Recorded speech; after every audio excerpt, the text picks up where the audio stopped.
پہلا سوال ہے تقلید ائمہ کا وجوب قرآن و حدیث کی روشنی میں بیان کریں. قرآن و حدیث کی روشنی میں یہ اس کا وجوب ایسے ہے کہ اللہ زمین میں فساد کو پسند نہیں کرتے. قرآن میں کیا آتا ہے؟ اللہ زمین میں فساد کو پسند نہیں کرتے. تو ہر وہ چیز جس سے امت میں فساد پیدا ہو اللہ اس چیز کو بھی پسند نہیں کریں گے. کیا خیال ہے؟ اب دیکھو حضرت عثمان رضی اللہ تعالیٰ عنہ کے دور میں قرآن مجید کے بہت سارے مصحف تھے جو سارے نبی کے دور میں لکھے گئے تھے. حضرت عثمان کو صحابہ نے مشورہ دیا کہ یہ اتنے سارے مصحف جب امت مسلمہ میں جائیں گے اور ہر ایک کی اپنی ترتیب ہے, کسی میں کوئی صورت پہلے ہے تو کسی میں کوئی صورت بعد میں, ٹھیک ہے نا. حضرت عائشہ کے پاس ایک شخص آیا, اس نے کہا کہ آپ اپنا قرآن دکھائیں مجھے. انہوں نے دکھایا تو اس مصحف میں ایک صورت پہلے تھی اور وہ جو اس آدمی کے پاس جو قرآن تھا اس میں وہ ترتیب دوسری تھی. تو اس نے کہا یہ کیا ہے, میرے پاس تو ایسا نہیں ہے, آپ کے پاس ایسا ہے. تو عائشہ نے فرمایا اس سے کیا فرق پڑتا ہے کہ تمہارے پاس صورت ایک پہلے لکھی ہوئی ہے میرے پاس بعد میں لکھی, اس سے کیا فرق پڑتا ہے. تو ابتدائی دور میں ہر قسم کے مصاحف کو محفوظ رکھا گیا, سمجھ رہے ہیں نا بات. لیکن جب اسلام دنیا میں پھیلا ہے تو آذربائیجان سے غالباً حضرت حذیفہ کا خط آیا. انہوں نے لکھا کہ امیر المومنین آپ کو اللہ کا واسطہ لوگوں کو ایک مصحف پہ جمع کر دیں, ورنہ یہ امت قرآن کے بارے میں ایسے اختلافات کا شکار ہو جائے گی جیسے یہود و نصارہ ہوئے تھے. کیونکہ ہر آدمی کے پاس اپنی ترتیب ہے, وہ ایک دوسرے کو جھٹلا رہے ہیں. اور اس میں یہ بھی خطرہ تھا کہ ابھی تک تو سارے نبی کے مطابق لکھے ہوئے ہیں, لیکن اتنی تعداد ہے ان کی کہ اب کوئی نیا بھی تو مارکیٹ میں آ سکتا ہے نا. تو ایک نئے آدمی کو پہچان کیسے ہوگی وہ والا صحیح ہے کہ یہ والا صحیح ہے؟ یہ فسادات ہو سکتے ہیں. حضرت عثمان نے کیا کیا, جتنے مصاحف تھے قرآن کے, جتنے نسخے تھے, پوری دنیا سے جمع کیے جہاں جہاں اسلامی حکومتیں تھیں اور سب کو آگ لگا دی. اور جو مدینہ منورہ میں کئی سارے صحابہ کے مشورے سے, ان کی رائے سے جو مصحف تیار ہوا, حکم دیا اس مصحف کے علاوہ اب کسی مصحف کی تلاوت نہیں ہو سکتی. کیوں؟ تاکہ امت اختلاف کا شکار نہ ہو. امت کی رائے پہ چھوڑ دیا جائے گا نا تو یہ تو پھیلتی چلی جائے گی. حضرت عبداللہ بن مسعود رضی اللہ تعالیٰ عنہ نے بہت اختلاف کیا حضرت عثمان کی رائے سے. انہوں نے کہا کہ میں نے نبی کے دور میں اپنے ہاتھوں سے لکھا ہی ہے, میں نہیں دوں گا یہ والا مصحف. ٹھیک ہے آپ کا مصحف بھی صحیح ہے, مانتا ہوں اس کو, لیکن میرا مصحف بھی صحیح ہے. حضرت عبداللہ بن مسعود کے مصحف میں سورہ فاتحہ لکھی بھی نہیں تھی اور سورہ فلق اور سورہ ناس بھی نہیں لکھی تھی. وہ کہتے تھے کہ یہ سورہ فلق سورہ ناس تو ہر ایک کو زبانی یاد ہوتی ہے بچوں کو, اس کو لکھنے کی کیا ضرورت ہے. سورہ فاتحہ تو ہم نماز میں ہر دفعہ پڑھتے ہیں تو اس کو لکھنے کی کیا ضرورت ہے. تو ان کی رائے اپنی جگہ صحیح تھی, مگر اگر وہ مصحف باقی رہتا, کچھ قرآن ایسے آ رہے ہوتے فاتحہ کے بغیر. کیا خیال ہے آج کے دور میں یہ چیز قابل برداشت ہوتی کہ کون سا والا صحیح ہے؟ کس کس کو ہم کیا کیا بتاتے رہتے. حضرت عمر, حضرت عبداللہ بن مسعود کوفہ میں تھے, حضرت عثمان مدینہ میں. حضرت عثمان نے حضرت عبداللہ بن مسعود کو حکم دیا کہ اس کو, انہوں نے کہا نہیں میں نے نبی کے دور میں لکھا ہے, میں نہیں مانتا. اور حضرت عبداللہ بن مسعود نے پھر حضرت عثمان نے جب اپنے لوگ بھیجے کہ ان سے مصحف چھینو, تو حضرت عبداللہ بن مسعود نے خود بھی اور اپنے شاگردوں کو کہا کہ چھپا دو, ٹھیک ہے نا, حکومت کی نظر سے چھپا دو. لیکن چونکہ بڑے آدمی تھے عبداللہ بن مسعود تو حضرت عثمان نے ان پہ زبردستی نہیں کی. لیکن حضرت عبداللہ بن مسعود کا انتقال ہوا اور پھر ان کے شاگرد گئے تو وہ مصحف خود بخود ختم کر دیا گیا. اب پوری دنیا میں ایک قرآن چل رہا ہے, اس کا نام کیا ہے؟ مصحف عثمانی. اب اگر کوئی کہے کہ قرآن و حدیث سے ثابت کرو کہ حضرت عثمان نے جو ایک مصحف پہ لوگوں کو جمع کیا یہ قرآن و حدیث سے ثابت کرو, تو کیا کوئی قرآن سے دکھا سکتا ہے کہ اللہ نے فرمایا کہ جو مصحف عثمان لکھے گا اس کو پہ سب پڑھنا اور اس کو ماننا, باقیوں کو نہیں ماننا؟ بھائی حضرت عثمان دلیل دیتے تو یہی دیتے کہ اللہ زمین میں فساد کو پسند نہیں کرتے, ایسا کام بھی اللہ پسند نہیں کرتے جس سے امت میں اختلاف اور انتشار پیدا ہو. تو اب ہم یہ کہتے ہیں کہ نبی صلی اللہ علیہ وسلم کے دور کے بعد اجتہاد بہت زیادہ پھیل گیا تھا امت میں. اسلاف میں, تابعین میں, جس کو کوئی مسئلہ پوچھنا ہوتا کسی ماہر مفتی کے پاس جاتا اور وہ اس کو مسئلہ بتا دیتا. لیکن اگر اس کو لگام نہ دی جاتی تو کتنے فرقے بن چکے ہوتے, ہر آدمی اپنی رائے. وہ تو خیر القرون تھا نا, بہترین زمانہ تھا, اس میں بہت ساری لوگوں کی رائے سامنے آنا شروع ہو گئی. جیسے پہلے حدیث لکھی نہیں جاتی تھی, بعد میں عمر بن عبدالعزیز نے خط لکھا باقاعدہ امام زہری کو انظر ما كان من حدیث رسول اللہ صلی اللہ علیہ وسلم فاکتبہ فانی اخاف ضیاع العلم والعلماء، کہ آپ کے پاس جتنی حدیثیں ان کو ریٹن فارم میں لے کر آئیں، کیونکہ مجھے ڈر ہے کہ یہ علم ضائع نہ ہو جائے. جبکہ نبی کے دور میں اگرچہ حدیث لکھی تو گئی ہے مگر اتنے اہتمام سے نہیں لکھی گئی. نہ ابو بکر کے دور میں لکھی گئی، نہ حضرت عمر کے دور میں، نہ حضرت عثمان کے دور میں، نہ حضرت علی کے دور میں. عمر بن عبدالعزیز کا زمانہ تو بہت بعد میں ہے. انہوں نے کہا بھائی وہ بہترین دور تھا، اس میں ریٹن فارم میں لانے کی ضرورت نہیں تھی، سینہ بے سینہ چلتی تھی. اب کیا ہے کہ اگر ایسے ہی اجازت دے دی جائے ہر ایک کو سینہ بسینہ، پھر تو کوئی بھی آ کے کچھ بھی بیان کرتا چلا جائے گا. تو اب حفاظت کے پیش نظر حدیث کو لکھا گیا. اور حضرت عمر بن عبدالعزیز کا کتنا بڑا امت پہ احسان تھا کہ وہ جو کتابیں لکھی گئیں پھر اس کے بعد لکھی گئیں، اور آج اللہ کے فضل سے امت کے پاس ایک ذخیرہ ہے. اب کوئی اس ذخیرے سے اگر باہر نکلنے کی کوشش کرے گا تو اس کی حدیث کو مانو گے آپ؟ میں یہاں بیٹھ کے کہتا ہوں مجھ سے فلاں نے بیان کیا، مجھ سے فلاں نے بیان کیا، مجھ سے فلاں نے بیان کیا، مجھ سے فلاں نے بیان کیا، ہوتے ہوتے نبی تک پہنچا دوں، بولوں نبی نے یوں فرمایا ہے. آپ مان لو گے میری بات؟ آپ کہو گے بخاری میں دکھاؤ. اب میں کہوں گا حدیث میں دکھاؤ کہ یہ لکھا ہوا ہے کہ جب کوئی میری حدیث بیان کرے تو اس سے کہنا کہ اگر بخاری میں یا مسلم میں یا صحیح ستہ میں ہے تو مان لینا، صحیح ستہ میں ہے تو نہیں مان لینا. حدیث دکھاؤ. تو میں دکھا سکتا ہوں حدیث؟ بولو نا بھائی کیا ہو گیا آپ لوگ؟ میں ٹی وی میں آ رہا ہوں کیا؟ ہم یہ کہیں گے کہ بھائی یہ کام ہوا اسی لیے تھا کہ تاکہ ہر آدمی کو یہ اجازت نہ دی جائے کہ کوئی بھی کچھ بھی بیٹھ کے بولتا رہے. تو امت جمع ہو گئی، کچھ لوگوں نے یہ کام اپنے ذمے لے لیا اور انہوں نے راویوں کی چھان بین کر لی. اب جو کر لیا ہے نا کام، اس کو دوبارہ نہ اٹھاؤ، اب اسی کو فالو کرو. اب اگر آپ نے دیکھنا ہے کہ یہ راوی صحیح ہے یا ضعیف، خود سے آپ تحقیق کریں گے تو کوئی بھی آپ کی تحقیق کو نہیں مانے گا اور ماننا بھی نہیں چاہیے. بولیں گے تو کون ہے بھائی اور آج اٹھ کے کہہ رہے کہ محمد بن اسحاق کے بارے میں میری ریسرچ ہی ہے. آپ کی ریسرچ کیا ہے؟ آپ کتابوں کے حوالے دو گے، فلاں نے یہ کہا تو فلاں نے یہ کہا. اس لیے کہ جو لوگ پہلے کر چکے ہیں انہی کا ریفرنس دیا جائے گا. اب آپ کی اپنی طرف سے آپ لوگ بولیں آپ کو کیا خواب میں آیا کہ محمد بن اسحاق صحیح آدمی تھا یا غلط آدمی؟ آپ کو نہیں، مجھے میرے ابا نے بتایا. کہ تو بھائی آپ کے ابا اور محمد بن اسحاق کا زمانہ بہت دور ہے. تو آپ کہتے ہیں ذرا ٹھہرو تو صحیح، میرے ابا کو میرے دادا نے بتایا تھا. تو دادا کو کس نے؟ میرے پردادا نے میرے دادا کو بتایا. ان کو کس نے؟ ان کو ان کے ابا نے، ان کو ان کے ابا نے، اور محمد بن اسحاق آپ کے دادا نکلے پھر اتفاق سے. مان لے گا کوئی بات آپ کی؟ چاہے کتنے ہی سچے ہو. بولیں گے بھائی ان کتابوں تک محدود رہنا پڑے گا، اس سے زیادہ آپ کو تحقیق کی اجازت نہیں ہے. بس ہو گیا، اب یہاں بریک لگ گئی ہے. تو اسی طرح یاد رکھیں کہ جیسے قرآن و حدیث میں کچھ کام ایسے ہوئے ہیں جو نبی کے دور میں نہیں ہوئے تھے مگر وہ وقت کی ضرورت کی وجہ سے کیے اور اس کو پھر قانون بنا کے نافذ کر دیا گیا. اسی طرح نبی صلی اللہ علیہ وسلم کے دور میں فقہ کی تدوین نہیں ہوئی تھی. تدوین کا مطلب یہ ہے کہ قرآن و حدیث سے جو مسائل اسی وقت نکالے جاتے تھے اور اسی وقت بتا دیے جاتے تھے. کوئی شخص کسی صحابی کے پاس آتا کہ مجھے مسئلہ بتائیں، ان کو اگر قرآن و حدیث سے معلوم نہیں ہوتا تو وہ غور کرتے، اگر حدیث مل جاتی تو بتا دیتے، نہیں ملتی تو کسی اور کا حوالہ دیتے، اس سے جا کے پوچھو. بعض دفعہ وہ حدیث سے مطلب بتاتے تھے مگر دوسرے صحابی کہتے تھے بھئی حدیث کا یہ مطلب نہیں ہے، اس کے خلاف کوئی اور مطلب ہے. تو دونوں کی رائے آپس میں ٹکرا جاتی تھی.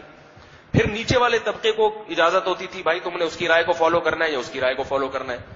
تو بہت سادگی کے ساتھ حساب کتاب چل رہا تھا. لیکن جب اسلامی سلطنتیں پھیل گئیں، مسلمانوں کی بڑی بڑی حکومتیں قائم ہو گئیں، تو پھر اس کی ضرورت محسوس ہوئی کہ بھائی یہ سب قانون ریٹن فارم میں آنا چاہیے. نہیں آ رہی بات؟ یہ ایک ہی سوال کا آج جواب دوں گا، پھر میرا خیال ہے باقی سوالات اگلے ہفتے بہت لمبا ہو جائے گا، یا آپ اگلے ہفتے پوچھ لیں، ہر ہفتے ایک ایک کا دیتا رہوں گا، ٹھیک ہے؟ ورنہ لوگ اسی پہ لے کے بیٹھ جائیں گے پھر تو وقت کافی زیادہ ہو گیا نا. تو اب کیا ہے کہ امام ابو حنیفہ رحمہ اللہ تعالی کا جو دور تھا، امام ابو حنیفہ عبداللہ بن مسعود رضی اللہ تعالیٰ عنہ جو تھے نا، عبداللہ بن مسعود، ان کو حضرت عمر نے بھیجا تھا کوفہ میں، مفتی بنا کے بھیجا تھا. وہ لوگوں کو مسائل بیان کرتے تھے اور جو مسئلہ ان کو قرآن و سنت میں نہیں ملتا اس میں وہ اجتہاد کیا کرتے تھے. ان کے اجتہاد کے بڑے دلچسپ واقعات بھی ہیں. اگر اجازت دے تو ایک واقعہ سنا دوں. ان کے پاس ایک مسئلہ آیا کہ ایک شخص نے اپنی بیوی کو مہر متعین نہیں کیا، بغیر مہر کے شادی کی اور مر گیا رخصتی سے پہلے. اب مسئلہ یہ ہے قرآن و سنت سے جو ہمیں پتہ چلتا ہے کہ اگر کسی شخص نے مہر متعین نہیں کیا اور رخصتی ہو گئی تو مہر مثل دینا پڑتا ہے. مہر مثل کیا ہوتا ہے؟ کہ بھئی اس کی بہن کو کتنا مہر ملا تھا تو آپ بھی اتنا ہی دو گے، کیونکہ ایک چیز طے نہیں ہوئی ہے تو آپ اتنا دے دو. اور یہ مسئلہ بھی ہے. دوسرا مسئلہ کہ اگر ایک آدمی نے مہر متعین نہیں کیا اور رخصتی سے پہلے بیوی کو طلاق دے دی تو اب کیا دینا پڑے گا؟ تو قرآن کہتا ہے متعوہن، تھوڑا سا کچھ سامان دے دو اس کو، جوڑے ووڑے دے دو. یہ بھی قرآن میں ہے. ٹھیک ہے نا بات سمجھ. تیسرا مسئلہ کیا ہے کہ مہر متعین نہیں کیا اور طلاق نہیں دی بلکہ مر گیا اور رخصتی بھی نہیں ہوئی. اب کیا ہوگا؟ لوگ کہتے ہیں نا ہر مسئلہ قرآن و حدیث میں موجود ہے. نہیں موجود ہر مسئلہ موجود ہوتا تو عبداللہ بن مسعود اتنے پریشان تھوڑی ہوتے. تو بندہ آیا عبداللہ بن مسعود سے پوچھا کہ ایک آدمی نے مہر متعین کیے بغیر عورت سے شادی کی ہے اور رخصتی سے پہلے ہی اس کا انا للہ و انا الیہ راجعون ہو گیا. اب کیا ہوگا؟ اس عورت کو مہر ملے گا کہ نہیں ملے گا؟ اگر طلاق دے دیتا تو پھر تو قرآن میں ہے کہ 2 جوڑے دے دو، طلاق بھی نہیں دی. اور اگر ہم کہتے ہیں پورا مہر دو گے تو بیچارے کو ملا کچھ ہے نہیں، رخصتی ہوئی نہیں اور پورا مہر بیوی کے وہ کس کھاتے میں لے کے جا رہی ہے. عدت واجب ہوگی کہ نہیں ہوگی؟ یہ ساری چیزیں ہیں نا. عبداللہ بن مسعود نے فرمایا، غور کیا، قرآن و سنت میں نہیں ملا ان کو. انہوں نے فرمایا اجتہد فیہا برأیی، میں اپنی رائے سے اجتہاد کروں گا. اس آدمی نے یہ نہیں کہا کہ جب قرآن و سنت میں نہیں ہے تو میں پھر آپ سے کیوں پوچھوں. آپ قرآن میں کہاں لکھا ہے کہ مسئلہ آپ سے پوچھا کروں میں؟ ہے بھائی؟ حدیث سے بتائیں کہ جب مسئلہ معلوم نہ ہو تو عبداللہ بن مسعود سے پوچھا کرو. کہاں لکھا بھائی؟ تو عوام کو حکم یہی ہے کہ وہ علماء سے رابطہ کرے نا. خیر، عبداللہ بن مسعود رضی اللہ تعالیٰ نے فرمایا 1 مہینہ انہوں نے غور کیا. کہتے ہیں انہوں نے فرمایا ان کان صوابا فمن اللہ، اگر میں درست جواب دوں تو اللہ کی طرف سے ہوگا، اور غلطی کی ہے تو میرے اور شیطان کی طرف سے ہے وہ. ٹھیک ہے نا. اور پھر آپ نے فرمایا کہ لہا مہر مثل نسائها لا وکس ولا شطط، پورا مہر ملے گا عورت کو جتنا اس کی بہنوں کو ملا تھا. 1 ذرہ برابر بھی کمی نہیں ہوگی اور زیادتی نہیں ہوگی اس میں. اب کیسی سوچ سے کام لیا نا. بعد میں علماء نے اس کی لاجک بیان کی ہے کہ عبداللہ بن مسعود نے فیصلہ کیوں کیا حالانکہ رخصتی بھی نہیں ہوئی. اب دیکھو اس کی لاجک کیا تھی. لاجک یہ تھی کہ جب آپ رخصتی سے پہلے طلاق دے دیتے ہو تو نکاح کو اپنی انتہا تک پہنچنے سے پہلے آپ نے بریک کر دیا. نہیں یہ بات سمجھنا، ابھی نکاح انتہا تک پہنچا نہیں ہے. نکاح کی انتہا کیا ہوتی ہے؟ جب میاں بیوی کی شادی ہوتی ہے تو کتنے وقت کے لیے ہوتی ہے بتاؤ مجھے؟ 4 دن کے لیے، 1 دن کے لیے، 6 مہینے کے لیے، 10 سال کے لیے، 100 سال کے لیے؟ بتاؤ بھائی. جب تک دونوں میں سے کوئی، دونوں زندہ ہیں، دونوں میں سے ایک مرے گا تو یہ نکاح ختم ہوگا. کیا خیال ہے؟ تو شادی کتنے عرصے تک جب بھی ہوتی ہے تو یہ ایگریمنٹ ہوتا ہے کہ جب تک ہم دونوں میں سے کوئی زندہ ہے ہم دونوں ساتھ زندگی گزاریں گے. اصل یہ ہوتا ہے. طلاق کا مطلب ہوتا ہے اس ایگریمنٹ کو انتہا تک پہنچنے سے پہلے آپ نے کٹ کر دیا، اس کو توڑ دیا. تو اب یہ جو شادی تھی ان دونوں کی ہوئی تھی، اس میں دونوں 100 سال بھی زندہ رہ سکتے تھے، 10 سال بھی رہ سکتے تھے. ان کی قسمت کے رخصتی سے پہلے ہی ایک مر گیا تو یہ شادی اپنی انتہا تک پہنچ کے، اس کو کامیاب ازدواجی زندگی کہیں گے ہم اصطلاح فقہ میں. بھئی جتنے عرصے کے لیے ہوئی تھی ہو گئی، ختم ہو گئی. تو کوئی بھی شے جب مکمل ہوتی ہے، انتہا تک پہنچتی ہے، تو اپنے تمام لوازمات اس کے پورے ہوتے ہیں. پھر جب یہ اللہ کی مرضی کے وہ بیچارے پہلے مر گئے تو 1 سال بعد بھی مر سکتے تھے، 10 سال بعد بھی مر سکتے تھے. اس لیے عدت بھی واجب ہے ایسی عورت پر، 4 مہینے 10 دن عدت گزارے گی اور مہر بھی پورا ملے گا اس کو، شوہر کی وراثت بھی ملے گی، سب کچھ ہوگا. مزے ہو گئے؟ ٹھیک ہے. اب مجھے یہ بات بتاؤ، یہ اجتہاد انہوں نے کیا، کیا ہر آدمی کر سکتا ہے یہ؟ پھر حدیثوں میں بعض دفعہ تعارض ہوتا ہے، ایک حدیث کچھ ہے دوسری اس کے خلاف جا رہی ہے. ہوتا کیا ہے کہ ہم ایک طرف کے دلائل پڑھتے ہیں نا تو پھر ہم کہتے ہیں یہ بالکل صحیح ہے، آپ نے دوسری طرف کے پڑھے ہی نہیں ہیں، اس کی دلیل کیا ہے، اس لیے آپ ایک کو صحیح سمجھنا شروع کرتے ہیں، دوسری کی. پھر اگر دوسرے کے پڑھے ہیں تو دوسرا کوئی ایسا ملا ہوتا ہے جو خود پڑھا لکھا نہیں ہوتا، اس کی باتیں سن کے آدمی کہتے ہیں بیوقوف والی باتیں کر رہے ہیں. تو اب جب یہ کام پھیلا ہے تو امت جو ہے نا، امت میں پھر اختلاف و انتشار پھیلنا شروع، کسی کی وہ رائے کسی کی وہ رائے. صحابہ تابعین کا دور تھا خیر القرون. اس لیے اب کیا ہوا کہ امام ابو حنیفہ عبداللہ بن مسعود رضی اللہ تعالیٰ عنہ تھے نا, تو ان کے شاگرد تھے عبداللہ بن مسعود کے مشہور شاگرد میں علقمہ, اور ان کے شاگرد تھے حضرت ابراہیم نخعی رحمۃ اللہ علیہ. پھر ابراہیم نخعی کے شاگرد تھے حماد الکوفی. پھر ان کے شاگرد تھے امام ابو حنیفہ. تو یہ جو امام حنیفہ تھے, انہوں نے پھر کیا کیا ہے کہ باقاعدہ فقہ کو ریٹن فارم میں لانے کا بندوبست کیا. انہوں نے کہا کہ اب ہم ایسا کریں گے, ایک شورا بنائی 40-50 افراد کی, اس میں بڑے بڑے محدثین, اس وقت کے بڑے بڑے علامے تھے. خود امام حنیفہ نے بھی اس وقت کے بڑے بڑے مشائخ سے علم حاصل کیا ہے, سفر کیا, امام مالک سے ملاقات کی. پھر انہوں نے شورا بنائی کہ کسی مسئلے پر انفرادی رائے نہیں, بلکہ ایک ایک مسئلے پر بحث ہوگی. اگر اس میں اتفاق ہو گیا تو وہ اتفاق رائے کے ساتھ, اگر اختلاف ہو گیا تو جس کا اس میں اختلاف ہوگا اس اختلاف کے نام کے ساتھ وہ لکھی جائے گی. تو یہ فقہ حنفی کی بنیاد تھی. سمجھ میں آ رہی ہے بات؟ تو پھر امام ابو حنیفہ کے جو شاگرد تھے, انہوں نے ایک سوال بھی کہ امام حنیفہ کی کتاب کا نام دکھاؤ. امام حنیفہ نے خود نہیں لکھی, امام حنیفہ کے شاگرد نے لکھی ہے. اس میں امام ابو حنیفہ کا قول کیا ہے, پھر ان کے شاگردوں نے کسی مسئلے میں ان سے اختلاف کیا تو وہ بھی لکھا ہے اس میں. تو وہ 6 مشہور کتابیں ہیں جو امام ابو حنیفہ کے شاگرد امام محمد نے لکھی ہیں, اور وہ 6 کی 6 کتابیں ایز اٹ از الحمدللہ آج تک موجود ہیں. حالانکہ یہ کام 80-90 ہجری میں ہو رہا ہے, آج سے 1300 سال پہلے. نہیں یاری بات سمجھ میں؟ تو 1300 سال پہلے جو قرآن و حدیث پہ ریسرچ ہوئی تھی, اور اس ریسرچ کو کرنے والے تابعین اور تبع تابعین تھے, اور اس وقت تابعین کی ایک بہت بڑی جماعت زندہ تھی جن کو نمازیں پڑھتے ہوئے دیکھا گیا, جن کو فتویٰ دیتے ہوئے دیکھا گیا. تو ان کو فالو کرنے والوں کو فالو کرنا زیادہ بہتر ہے یا آج کے متجددین کو فالو کرنا زیادہ بہتر ہے؟ نہیں یاری میرا غلط بات سمجھ. اور پھر وہ شورائی فقہ تھا, تو وہ پھر امام محمد نے 6 کتابیں لکھی, ایک سیر صغیر, ایک سیر کبیر, ایک جامع صغیر, ایک جامع کبیر, ایک المبسوط اور زیادات. وہ 6 کتابیں پھر جا کے جو ہے نا وہ فقہ حنفی کی بنیاد اور ریڑھ کی ہڈی بنی ہے. پھر وہ کیا ہوا ہے کہ وہ جو ہے نا وہ پھر بہت زیادہ ان کی مقبولیت, کیونکہ ایک چیز ریٹن فارم میں آ گئی نا. پھر امام ابو حنیفہ کے شاگرد تھے امام محمد. امام محمد سے علم حاصل کیا ہے بہت زیادہ, وہ امام شافعی نے حاصل کیا ہے. سمجھ میں آ رہی ہے بات؟ کس نے حاصل کیا؟ امام شافعی نے. امام شافعی فرماتے ہیں میں نے امام محمد سے اتنا علم حاصل کیا ہے کہ اونٹ پر پوری کتابیں لا دی جا سکتی ہیں, اتنا پڑھا ہے میں نے ان سے. لیکن چونکہ امام شافعی بھی اپنی ایک سوچ رکھتے تھے, بہت سے مسائل میں انہوں نے امام ابو حنیفہ سے اتفاق کیا, اور بعض مسائل میں انہوں نے امام ابو حنیفہ سے اختلاف کیا, کیونکہ وہ کسی کے مقلد نہیں تھے, وہ خود مجتہد تھے. جو مجتہد ہوتا ہے وہ کسی کی تقلید نہیں کرتا, اور جائز بھی نہیں ہے اس کے لیے. تو انہوں نے بھی فقہ کی بنیاد رکھی, اور انہوں نے بھی جو ہے نا فقہ کی بنیاد رکھی. ان کے شاگردوں نے پھر انہوں نے, امام شافعی نے خود کتاب لکھی, کتاب الام, بڑی مشہور کتاب ہے, آج بھی وہ کتاب موجود ہے. نہیں یاری میرا خیال ہے. تو امام محمد کے شاگرد کس صدی میں گزرے ہوں گے؟ وہی 1200-1300 سال ہو گئے اس کو. کتاب الام للشافعی آج بھی موجود ہے. تو اب ادھر کیا ہوا کہ امام شافعی رحمۃ اللہ علیہ کے شاگرد تھے امام احمد ابن حنبل.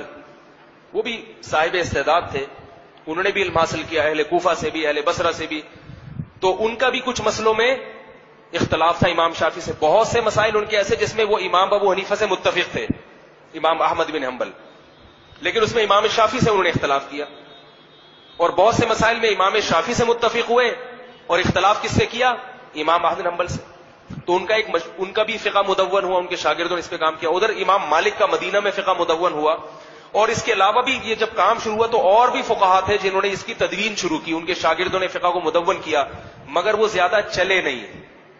کیوں؟ ان میں دلائل کی وہ جان نہیں تھی جو ان 4 مذاہب میں تھی. کیونکہ اس وقت کوئی گورنمنٹ نہیں تھی جو لوگوں کو مجبور کر رہی ہو کہ تم شافعی بن جاؤ, تم حنفی بن جاؤ, تم فلاں بن جاؤ.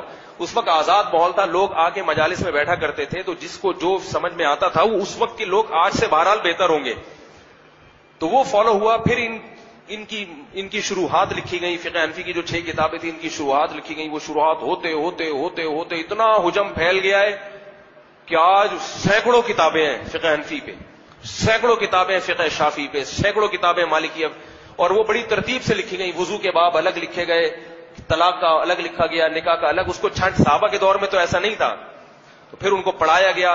تو پھر ایک وقت آیا کہ امت کے بڑے بڑے علماء نے فتویٰ دیا کہ بھائی اب جب یہ فقہ مدون ہو گیا ہے تو ان چاروں میں سے کسی ایک کو فالو کرو بس. اب ہر ایک کو اجتہاد کی اجازت. بولو بھائی. اب یہ نہیں کہ ہر آدمی قرآن و حدیث کو تختہ مشق بنائے اور جو بیٹھے فتویٰ دینا شروع کر دے. انہوں نے اس کا پابند کیا. اب انہی میں سے ایک کو فالو کرنا پڑے گا. اب اگر کوئی کہتے ہیں چاروں قرآن میں دکھاؤ کہ کہاں فالو کرنا پڑے گا, تو ہم کہیں گے قرآن میں دکھاؤ کہ صرف مصحف عثمانی کو مانو, باقی کسی کو نہ مانو. جیسے وہ امت میں فساد سے بچانے کے لیے ضروری تھا, انتظام کے لیے ضروری تھا, ایسے ہی امت میں یہ بھی ضروری ہے کہ آپ انتظام کے لیے جو چیز مدون ہو چکی ہے, جس کے سارے جزیات موجود ہیں, اس پہ فتویٰ دیں آپ.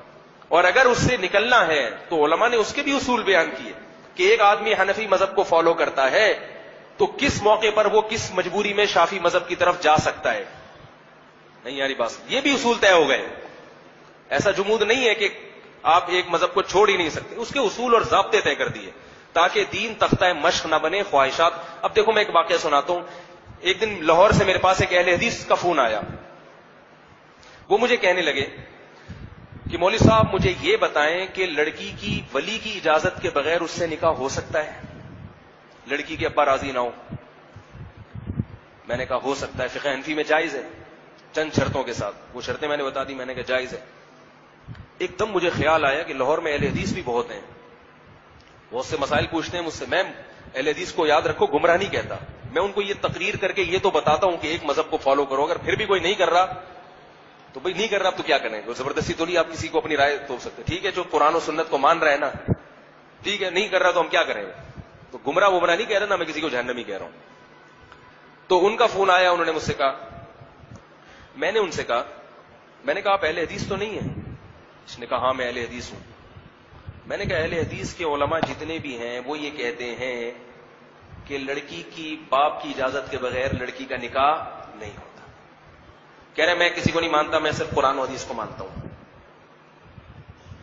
میں نے کہا آپ جب صرف قرآن و حدیث کو مانتے ہو تو باقی مسائل میں تو آپ نے مجھ سے مسئلہ نہیں پوچھا.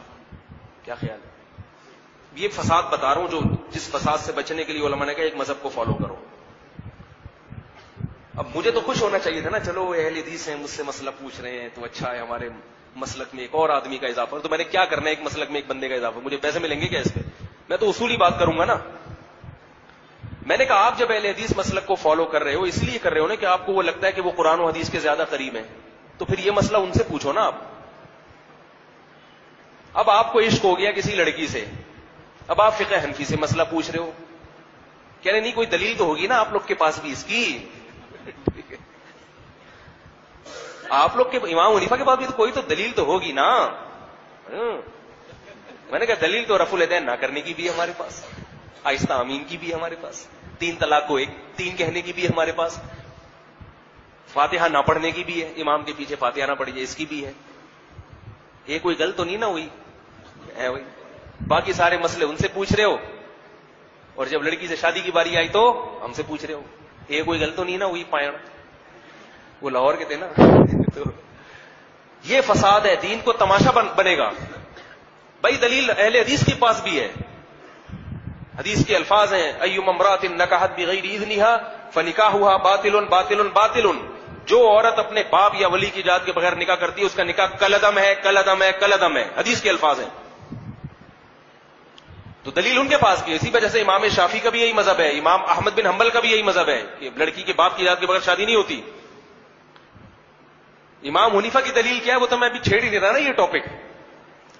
ان کی بھی بہت سارے دلائل, ایک دفعہ میں نے بیان میں بتائے تھے, بہت سارے واقعات ہیں کہ باپ سے اجازت نہیں لی گئی اور ایسا نکاح کیا گیا ہے. تو میں نے کہا حدیث تو یہ ہے نا. کہنے نہیں پھر بھی آپ بھی تو کچھ بتائیں نا. تو بھائی اب یہ ہے خواہشات نفسانیہ. دلائل ہر ایک کے پاس ہیں, کسی سے بدگمان نہ ہو. جو آدمی اپنے آپ کو سمجھتا ہے نا میں ہی دنیا کا سب سے بڑا, اہل حدیث سے ہمیں یہ شکایت ہرگز نہیں ہے کہ آپ قرآن حدیث کو نہیں مانتے یا آپ جو ہے نا یا آپ جو ہے نا وہ یوں کرتے ہیں کہ آپ اہل حدیث کیوں ہے. ہمیں یہ شکایت ہے کہ آپ اپنے آپ کو سب کی بات نہیں کر رہا, جو سمجھتے ہیں وہ آپ اپنے آپ کو اتنا بڑا فنٹر کیوں سمجھتے ہیں کہ آپ کو پتا ہے امام حنیفہ کو امام شافعی کو نہیں پتا تھا. یہ غلط ہے. اور اگر فقہ حنفی میں کہیں امام حنیفہ سے وہ سمجھتے ہیں کہ یہ قول ضعیف ہے تو اس پہ فتویٰ بھی نہیں دیا گیا. وہ تو شورائی فقہ تھا نا. بعد میں بھی پھر ایسا ہوا ہے کہ مشائخ نے دیکھو صلاۃ استسقا ہے بارش کی نماز، امام حنیفہ کے یہاں استسقا کی نماز نہیں ہے، مگر پورے جہاں بھی حنفی رہتے ہیں بارش کی نماز پڑھتے ہیں کہ نہیں پڑھتے؟ اس لیے کہ اس میں صاحبین کے قول پہ فتویٰ ہے، کیونکہ صحیح حدیث موجود ہے۔ عقیقہ امام حنیفہ کے یہاں منسوخ ہے، مگر ہم لوگ عقیقے کو سنت ہونے کا فتویٰ دیتے کہ نہیں دیتے؟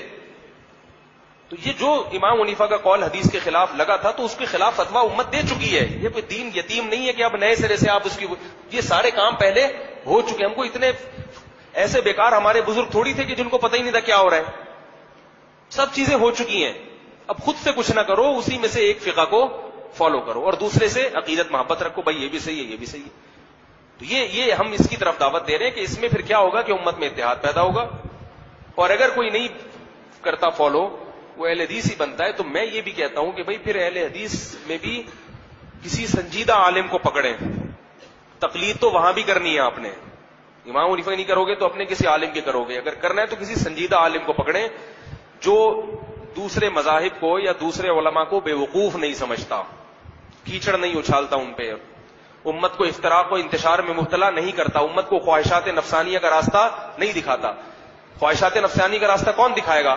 وہ مفتی اہل حدیث کا وہ مفتی کہ ایک حنفی 3 طلاقیں دے کے آ رہا ہے اس سے مسئلہ پوچھنے کے لیے، اگر وہ اہل حدیث عالم میں اللہ کا خوف ہوگا تو وہ اس حنفی کو کہے گا کہ آج 3 طلاقیں دے کے مجھ سے کیوں مسئلہ پوچھنے آ رہے ہو، آپ تو فقہ حنفی کو فالو کرتے ہو۔ تو یہ اس کی علامت ہوگی کہ یہ کیا ہے؟ سنجیدہ عالم ہے، لوگوں کو خواہشات نفسانیہ سے دور کر رہا ہے۔ اور اگر آپ فتویٰ دے رہے ہیں اچھا ہوا ہم تو قرآن و حدیث پہ لے کے چلتے ہیں، اس کا مطلب کیا ہے کہ آپ چاروں ائمہ کا مذہب 3 ہوتی ہیں، تو آپ ایک تو امت کو ان چاروں مذاہب سے جو صدیوں سے چلے آ رہے ہیں ان سے بھی دور کر رہے ہو، اور پھر اس کو خواہشات نفسانیہ کا راستہ بھی دے رہے ہیں، تو یہ تو غلط ہو گیا نا۔ اس دعوے کی ایک بہت بڑی دلیل یہ ہے کہ یہودیوں میں کسی نے شادی شدہ مرد اور عورت نے زنا کیا تھا، جب ان سے زنا ہوا تو وہ آئے رسول اللہ صلی اللہ علیہ وسلم سے فیصلہ کرانے۔ ان کا خیال یہ تھا کہ قرآن کے مطابق جو فیصلہ ہوگا اس میں رجم نہیں ہوگا، جبکہ تورات میں رجم لکھا ہوا تھا۔ تو یہودیوں کی نیت ٹھیک نہیں تھی، مقصد تھی خواہشات۔ تو جب نبی کے پاس آئے ہیں تو نبی صلی اللہ علیہ وسلم نے فرمایا تورات لے کر آؤ۔ تورات جب پڑھی گئی تو اس میں لکھا ہوا تھا رجم کیا جائے، پتھروں سے مار کے ہلاک کیا جائے۔ تو اس پہ قرآن کی آیتیں نازل ہوئیں، وَكَيْفَ يُحَكِّمُونَكَ وَعِندَهُمُ التَّوْرَاةُ فِيهَا حُكْمُ اللَّهِ، کہ آج یہ اے نبی آپ کو کیسے حکم بنا رہے ہیں، حالانکہ ان کے پاس تو تورات ہے جس میں اللہ کا حکم لکھا ہوا ہے۔ تو اب دیکھیں اس موقع پر وہ اسلام کو فالو کر رہے تھے کہ اسلام کیا کہتا ہے، مگر اس پہ بھی ان کو ملامت کی گئی کیونکہ ان کی نیت درست نہیں تھی کہ بھئی اسلام تمہیں اب کیوں یاد آ رہا ہے، صرف اس لیے کہ تاکہ رجم کی سزا سے بچ جاؤ۔